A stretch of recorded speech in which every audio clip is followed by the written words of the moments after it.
সকল বাংলাদেশি শিক্ষার্থীদের সামরিক ট্রেনিং দেয়া হবে।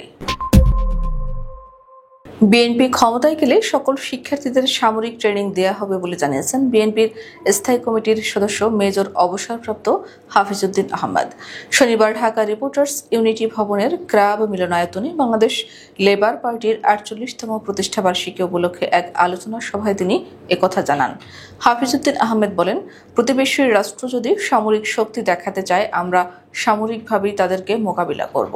আমরা বাংলাদেশের জনগণকে একটা সেনাবাহিনীতে পরিণত করব। আমরা তাদেরকে সামরিক ট্রেনিং দেব। সকল ছাত্রদেরকে অন্যান্য দেশে যেমন ন্যাশনাল সার্ভিস থাকে ১ বছর কিংবা ২ বছর সামরিক বাহিনীতে ভলান্টারি সার্ভিস দেয় ছাত্ররা।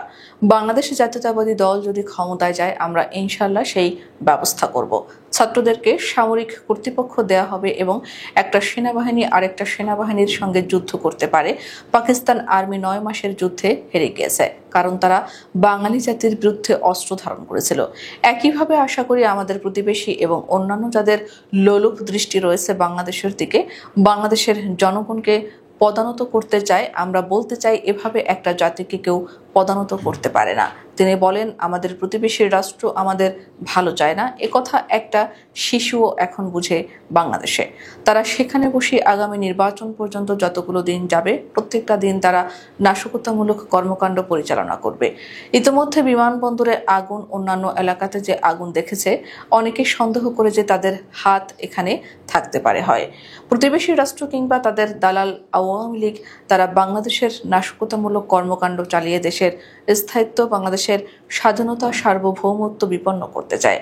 কেউ ভাববে না যে আমাদের সংগ্রাম ৫ই আগস্ট তারিখে শেষ হয়ে গিয়েছে। আমরা জাতীয়তাবাদী সংগ্রামে দীর্ঘস্থায়ী অংশগ্রহণের জন্য আমরা মানসিকভাবে প্রস্তুতি নেব। হাফিজউদ্দিন বলেন, আগামীতে যে নির্বাচনের ঘোষণা দিয়েছে, আমরা আশা করব এই সরকার একটি সুষ্ঠু নির্বাচন করবে। ইতিমধ্যে বর্তমান সরকারের কিছু কিছু দুর্বলতা আমরা দেখতে পাচ্ছি। আমরা দেখতে পাচ্ছি তাদের কিছু কিছু উপদেষ্টা একটি রাজনৈতিক দলের অনুসারী।